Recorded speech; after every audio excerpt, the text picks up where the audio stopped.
and nothing less. Andrew Simmons, Al Jazeera, Cairo. Well, while those families grieve what's going on in the political situation, let's speak now to Mona El-Tahawi. She's an award-winning writer and an international public speaker on Arab and Muslim issues. She joins us live from New York. Thank you very much indeed. Mona El-Tahawi, I want to first start by talking about the resignation of the newly appointed culture minister. He's a writer, Gabar Asfour, who was the only new face in the so-called new cabinet appointed by President Mubarak. Were you one of those criticising his taking up the post? I was quite surprised that he did take up the post, actually, because, you know, as a writer, a well-known writer in Egypt, I would have expected him to not want to be tainted with anything to do with the Mubarak regime. And his predecessor, Farouk Hosni, was in his post for 22 years. So the culture ministry comes with a lot of baggage. So, I mean, for whatever reason, we heard it was for health reasons, but for whatever reason that Gabar Asfour resigned, I'm glad he did. I understand that Egypt's main daily newspaper, which has been a mouthpiece as well for Egyptian governments in the past, has taken a stand supporting protests. It seems that the cultural world, the world of media and communications, is now splitting from former loyalties. I think what's happening in Egypt generally is that the state propaganda machine realized that it could not keep a lid on things, because for a very long time, for most of the uprising actually, we heard of these absurd kind of episodes of people being brought on live on air saying that they were paid agents of the United States and Israel and all kinds of absurdities, basically to make the pro-democracy demonstrators look bad. And for the longest time, they also denied that anything was happening right there in the middle of downtown Cairo, let alone the rest of the country.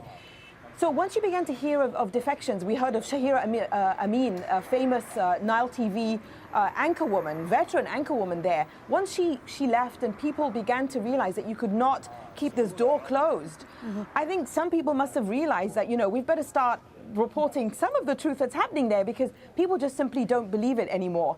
I don't know how much of it is pushed by the state itself, because it realizes that it looks completely crazy to pretend that nothing is happening, and how much is individual initiative by people there.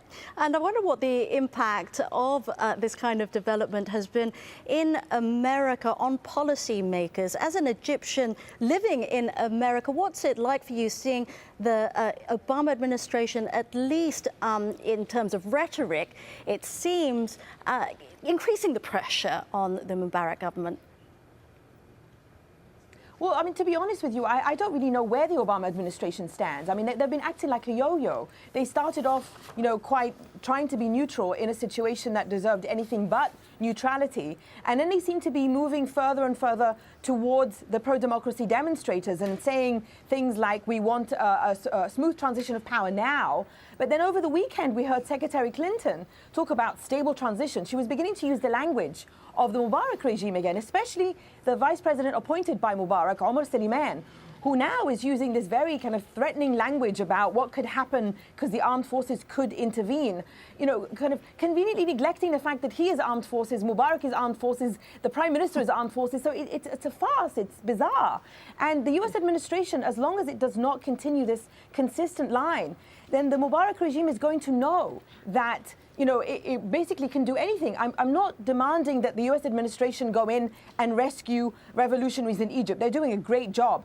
But I am demanding that the Obama administration take a moral stand and make it very clear to its best friend in the Middle East, basically, or in the Arab world, it must make clear to Egypt that you cannot disappear people. We've been hearing of more and more people being disappeared. You cannot unleash your brutal security forces and people, and you cannot threaten to use the armed forces that the United States gives $1.3 billion to every year. Thank you very much, Mona El-Tahawi, live from New York. The spiritual leader of the Al-Qaeda-linked Jemaah Islamiyah network is expected in a Jakarta court on Thursday to face terrorism charges. 72-year-old Abu Bakr Bashir has already served time for conspiracy over the Bali bombings. If convicted, he could face the death penalty. Step Varsens in Jakarta for us. What's been happening over the last few minutes, Step? Well, a lot happening in a very short time. The authorities presented this trial sort of as the trial of the year. 3,000 policemen were ready. A few hundred supporters of Abu Bakr Bashir were also at the trial. Some of them were allowed to go inside, but most of them were not allowed to go outside. They were protesting, they were angry about it. They're still demonstrating at this stage. The trial actually has been adjourned just now because Abu Bakr Bashir himself and also his lawyers requested this delay. They said we were not warned in time about this trial. It all happened very fast this last week. They didn't get the letter in time, so the judge decided to adjourn, to postpone the trial until Monday 14. Step, can you tell us about the state of Jemaah Islamiyah at the moment? The Indonesian law enforcement forces have made significant inroads, haven't they, on the movement? Well, basically, this is not about Jemaah Islamiyah anymore. Abu Bakr Bashir has formed a new movement, a new group, and he is now the leader of this new group. He is actually on trial for using his group to actually gather money and donate this money to what the police calls a terrorist training camp in Aceh in West Indonesia. There were like hundreds of people training in Aceh last year. They're all militants from all different kinds of organizations. One of the organizations involved was actually Jemaah Islamiyah, but there were also other organizations involved, and they now say that Abu Bakr Bashir was actually donating money, and that's why he has been mobilizing people to commit acts of terror. So this is the trial. This is where all this trial is about. But the lawyers are also saying this is already the third time that the Indonesian authorities want to try to convict Abu Bakr Bashir on terrorism charges. They never succeeded in the past, and they're doubtful that they will succeed this time. They say they have lots of witnesses, but the evidence is not that strong. All right, live from Jakarta, Step Varsen. Thousands of demonstrators have rallied in Lahore to voice their anger over an American man being held in the shooting death of 2 Pakistanis last month. The case has sparked a diplomatic dispute between the two countries. Let's go back to Shihab Ratansi in our Washington News Center for more on that. The US State Department insists that Raymond Davis has diplomatic immunity, but the government in Islamabad is refusing to release it, Veronica. Kamal Haider reports. A diplomatic row is brewing between Pakistan and the US over the arrest of an American citizen. Raymond Davis is being held in the shooting deaths of 2 people in Lahore. He says they were trying to rob him at gunpoint. The US Embassy asserts he's a diplomatic employee, and his arrest is a clear violation of the Vienna Convention. So far, Pakistan disagrees.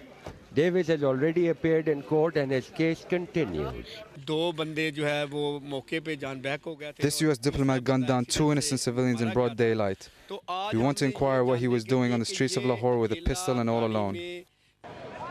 Events after the shooting added to the existing outrage in Pakistan. That's when a US consulate vehicle drove the wrong way down a one-way street, killing a motorcyclist before leaving the scene. Tens of thousands of protesters have rallied in Lahore to demand justice. The US sent a senior congressional delegation to demand that Islamabad free Davis. However, fearing a major backlash, the Pakistani government says it will let the court decide. That's not good enough for some US lawmakers, who are now threatening to stop aid to Pakistan. The event is now creating a complex scenario, with Pakistan jeopardizing its relations with its largest provider of economic and military assistance, while the USA stands to alienate one of its major allies in the war next door in Afghanistan. Kamal Haider, Al Jazeera, Islamabad. Well, State Department spokesman PJ Crowley denied reports the US had cancelled meetings with Pakistan as a result of this detention. The reports that we have suspended all contacts with the Pakistani government is not true. We continue to have high-level contacts with both in Pakistan and here to be able to express to them the importance that we attach to resolving this issue in this case. And we'll use every opportunity in our engagement with the Pakistani government to reiterate that position.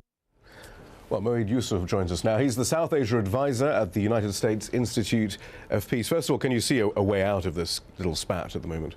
I think there will be a way out. Neither country can afford to rupture this relationship at any cost. So I think you will see the back of this sooner rather than later. But in some ways, the damage has been done. And the fact that this episode shows just how fragile this relationship is already out there. So. But what sort of resolution? I mean, in many ways, I mean, according to the Vienna Convention, Pakistan is acting entirely properly. The diplomatic immunity doesn't protect you from murder. Local judicial authorities are supposed to handle the case. So, I mean, wouldn't it be a matter of principle that this man is tried in Pakistan, or should one even talk about principle? This is very, very murky, and this is exactly what happens in opaque relationships. I think there are very divergent views on who this gentleman is, what he was doing there, whether he should have diplomatic immunity, under what law. What I'm hearing on the Pakistani media is very different from what I'm hearing here. So I think it's very difficult to say at this point. What is fair to say is that the two governments really delayed discussing this to the point where this has now come out in the Pakistani media in a way that it's going to be very difficult for the PPP government to just pull back and hand the gentleman over. And what's also interesting is that, as we've seen in the case of Egypt, the US ordinarily is very reluctant to push around client states, particularly strategically important client states, and yet we have Congress and others threatening to cut funding for Pakistan, something which we haven't heard in relation to Egypt, certainly in relation to promoting democracy. But this man is worth jeopardizing that relationship. What does that say about it? I'm not sure this is about the man. Of course, this is a U.S. citizen, but I think it's also about the precedent. And countries are very worried about this. For the state of America to have this precedent set really puts their diplomats in other locations and in Pakistan in more jeopardy. So I think it's more than just about one individual or one episode at this point. You refer to the damage done in US-Pakistan relations. How deep is that damage, and what difference does it make? Because in the end, can Pakistan ever really stand up to the US? Aren't they simply I think it's not about standing up, but if you're in an alliance which is so critical, what you need first and foremost is trust. And there's already tremendous amounts of mistrust in these two sides for one another. And this is only going to exacerbate that. If one episode can bring you to this point, you can well imagine how diplomacy will be conducted from now on. Moeed Yusuf, thank you very much. In Colombia, the first of 5 hostages FARC rebels have promised to release this week has been reunited with his family.